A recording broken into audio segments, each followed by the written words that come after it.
You made it. Welcome back, yeah, BEA beautiful souls. Today's video, we are going to be talking about what we need to see for testing ground, alright? And the truth of the matter is that everyone pretty much already knows what we need. And that is going to be a Lawbringer Rework. And mind you, a Lawbringer Rework would dodge cancel recoveries, and of course, we're going to get hyper armor and undodgeable bashes and all that good stuff. Just kidding, guys. And they did confirm he was going to be getting a rework, and as you can see here on the 19th September, you're going to see some testing ground changes in the game that we can test out, and it could be multiple characters, but I'm assuming the main one is going to be Lawbringer. It could be Nucia, and it could be Peacekeeper, who knows. The most important thing, of course, is that there's going to be changes for Lawbringer for the better, and it's going to be quality of life changes that make him feel more unique, hopefully, because they did that to Sohei. He's quite unique, definitely needs some changes in the future. We can probably talk about that later at the end of the video, but the main gist of this video is I want to talk about what I want to see for the Lawbringer, because I have made countless videos, maybe 4, 5, 6 videos on Lawbringer, what I wanted, and it definitely seems like they didn't take my advice, and I think they just more along the lines of just looked onto Reddit and they wanted to see, oh, what does this random casual player think? Oh, what does this top tier character pick? But the thing is that they pretty much went back on like all of the advice that we had given them, and they just took everything unique about him and just made him so that, you know, he's a strong character and he's a little bit better, but nobody wants to play him anymore. And that's wrong when it comes to actually balancing a game, because the main gist of a game is supposed to be fun. You want to make the character fun to play. Even if he's like weak, as long as he's incredibly fun, unique, and has personality, then, and people can like vibe with him, then that's all that really matters in my opinion. Like, we liked playing old Orochi because he was freaking awesome. Like, people still thought he was like a really weak character before he got his rework, but people loved playing him. He's still one of the most played characters because he had that heavy deflect, he had a really cool Riptide strike, the Storm Rush animation is top tier. Even the previous Lawbringer, which was considered weak unless you were a parry god, because every heavy parry punish would net you 30 plus damage, which was insane for heavy parry if you had a wall splat. But that's honestly besides the point. What we really need to see in this testing grounds, okay, I'm gonna give you a couple of things on what we really need to see, is that we need to bring Impale back on heavy parry punishes, okay? Now the thing is that we don't want the heavy parry punishes to deal more than 20 damage, in my honest opinion, okay? Do we have characters like Afira, Centurion, and Warmonger who deal 30 damage plus for a wall splat? And that's not balanced in my opinion, because their entire kit already is pretty standardized and they can essentially do a lot in team fights and 1v1. Centurion's pretty solid in, well, I guess he's okay. He's really good in ganking and dueling. He's not the best in team fighting. However, with his wall splats, his parry punishes, his feats, makes him really strong up there in the higher tiers. He has a weaknesses to exploit, which is team fighting capabilities. Afira, too strong all overall. Warmonger definitely is a great team fighter. She's a pretty good duelist right now, actually, with her recent buff. And of course, her ganks are okay. It's not like nothing special. It's not anything to write home about. But when you leave such a strong wall punish for those characters and you take away Lawbringers, you either have to add it back, make it the same, because it is a fun factor for those specific characters. But my advice is that they need to essentially either just let you have a light attack. I've said this tons of times in my videos, either a light attack on Impale, and then you go to your chain mix-up, or use the testing ground iteration of the first one, where you can just get your chain heavy off, maybe reduce the damage. The Impale could be 1 damage, reduce the damage to like maybe 18 or 19, so you can get a 20 damage heavy parry punish with a wall splat, which would be pretty sick, or 21. It's up to you guys. I don't mind those damage values at all, and that would be what I would suggest for the Impale itself. Now, the Impale would also need to be reduced on range significantly, like maybe to around like this displacements of maybe, let's just say like Afira's left side heavy finisher. You see how far that launches you? It doesn't launch you that far, but like having such a high damage value potentially with just in front of you, I think that would be okay. Like, obviously it's not going to look as great when you compare it to his running Impale, which can travel very far, take you choo-choo train, but you know, I think that's more balanced in my opinion. Like, it's still gonna look very good. The animation is still incredible when you just let it go right away, and if it becomes a wall splat, I think the animation is still gonna be solid, and you still get to keep that very high skill curve parry punish and determine what you should be using, because he does have multiple parry punishes when you get a heavy parry: light input, zone input, a forward bash input, is he just has a lot of things, and when you add in the heavy parry impale, it just feels a lot more satisfying to play him, and I think a lot of people will pick him up even if you get the damage reduced. One thing that would have to be changed or potentially changed, but this will be up for discussion, is that if you're able to get a long arm on a heavy impale and they have the short reduced rate, do you guys think that is okay? Because if you do get an impale for a heavy parry punish, you get a total of 23 plus the follow-up 5 damage, and of course the impale damage, which is 3 right now, I believe.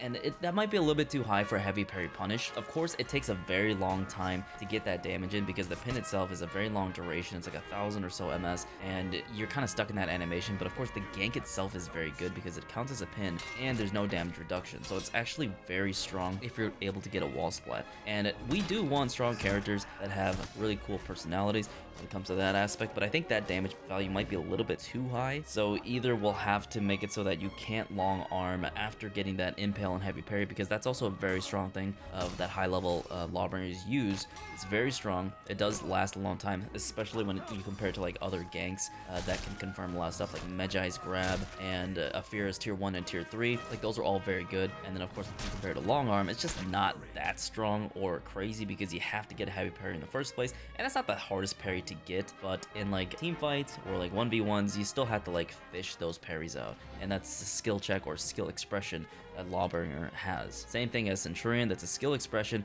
If you get some nice parries, you have to know the wall distances. You have to decide whether to choose to use a charged heavy or a fully charged bash. You know, there's a lot of unique qualities that Centurion, Lawbringer, these characters have. That's why a lot of people love them, even though they're not specifically super duper OP or strong in all areas. They only have like really strong aspects on parry punishes, and you know, that's the fun part about these characters. And I hope Ubisoft notices that and realizes that. Like, even if you reduce the damage values on Centurion on his fully charged heavies and his parry punishes, as long as he gets to keep those wall splats and those animations, the top tier animations, I think people are still gonna play him no matter what. Now, that's pretty much all I want to say about the impale itself. If you guys have any other better ideas for the impale, I thought the impale was fine and needed just a few adjustments on Testing Grounds 1 and 2 iteration, but they just removed impale altogether, which is very sad, and it just ruins the entire point of impale itself. But now let's talk about his bash. Okay, so does the bash need iframes like Shigoki's?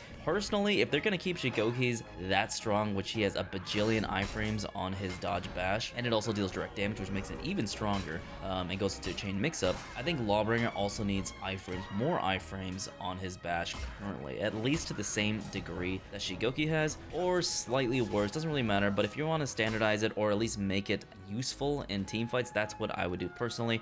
If you don't want to do that, I think that would be fine. So he wouldn't be like just brain dead, just dodge bashing 24/7 like Shigoki and going to his hyper armor.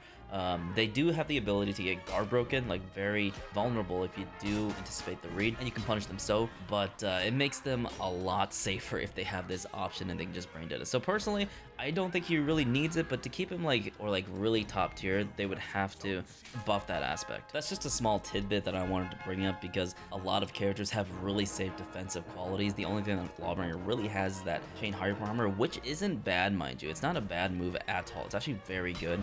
But I don't think he necessarily needs it. I think some people might want it, maybe for competitive play, I don't know. But personally, I don't think he needs anything crazy on that matter. It's more of a skill character, and I think having more skill expression on pairing and playing a little bit more intelligent instead of just brain running all over the place and running into a McDonald's with your car.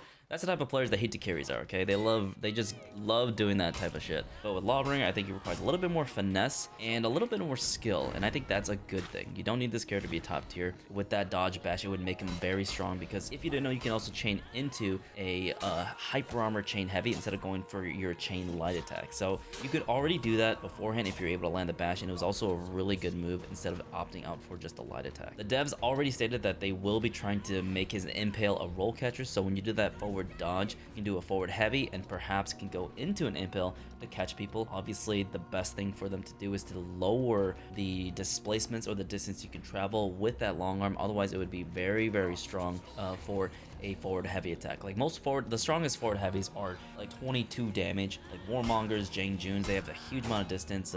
Warden's also very far too, but I think his does less damage. But his is one of the best roll catchers in the game. Same thing for Berserkers. Berserkers is also freaking insane. But with Lawbringer, if it does displacements, you'll have to make it do less damage. Like actually, it's probably just gonna be, it either has to do no damage or it has to do like maybe 5 or 10 damage and do a little bit of displacement. I don't know how they would rework that. They'd either just make it do raw damage and go into your chain light or heavy mix-ups, which I would be okay with. I don't think he needs like a neutral displacement forward heavy attack. That would be pretty insane, and I think it'd be really unique too, actually, because we don't have a character necessarily that does that. Like a forward heavy that displace somebody. We have like forward bashes that push people, but like a forward heavy that like throws people super duper far away. Like that would be kind of insane. It would be unique to Lawbringer too, but they would have to make the damage like 1 for sure. Like for 1 damage roll catch, that would be kind of weak. Like if you're in revenge and you manage to roll catch somebody, you do that for like 1 damage plus the freaking bonus damage you get from revenge. So probably be like 2 or 3 damage, and then go into what, like the displacement has to be near a wall. Otherwise you would have to increase the damage to like maybe 15 or 20 and then have it do no displacements, and that's totally okay too. Like I'd be fine with that, just going to your chain mix-ups or chain bash and all that good stuff. I know some people have wanted the bash that was feightable in his previous iteration to come back, but personally I don't really think he needs that. Would it make him a lot stronger? Yes, 100%.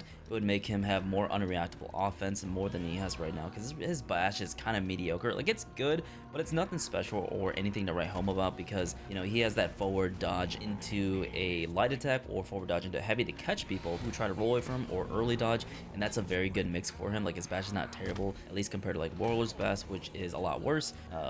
Lawbringer has a lot more versatility in that aspect, but having that chain bash be feightable, which was a really good animation too. Like they essentially reworked that animation, started up from the ground up and made it feightable. It looks really good, and maybe if they add that back, that would be kind of sick. It would be really cool, but I don't think he really needs it. It would make him a lot more stronger. But I think with the parry aspect, having the displacements, the parry punishes, the skill expression on that aspect, he doesn't really need all of that mumbo jumbo, any of that fancy nonsense. And I think that's pretty much it, at least on the things that I want for Lawbringer. I feel like it's fairly simple, something that Ubisoft can easily do. All they have to do is just backtrack a little bit and realize that some people know how to make this character more fun instead of just, 100% optimal and good at the game, which nobody really, I mean, there's people that do care about making the character top tier, but I'm not a meta chaser myself. I'm not a meta slave. I play every single character except for Nusha, and I like the characters for who they are. Their animations, their pseudo mix-ups, their mix-ups,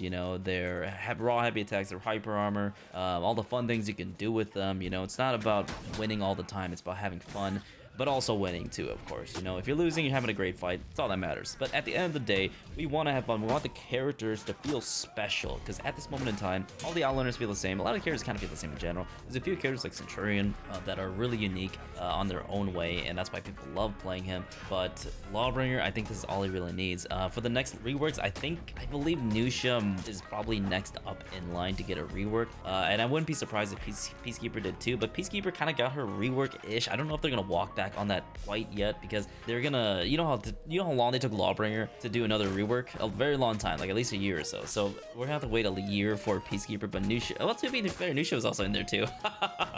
God dang it, Ubisoft. God dang it, Ubisoft. So I mean, Nusha would probably be the next in line. That's something that I would probably want her just in the future. A few nerfs here and there on damage values, and then a few buffs for her kit, especially her trap and her movement, mobility, and all that good stuff. So that's what I would like to see for Nusha, because she is like a decent character in the right hands, but she has a very high skill floor, which makes people think she's not the greatest character, because you have to invest so much time and have actually god tier reactions and reads for the character to know your matchup. So that's what I am going to predict for Sohei. They're probably gonna buff his damage and then reduce his pin damage, which is the one shot, probably like 50 or so, because getting hit by that is not that fun.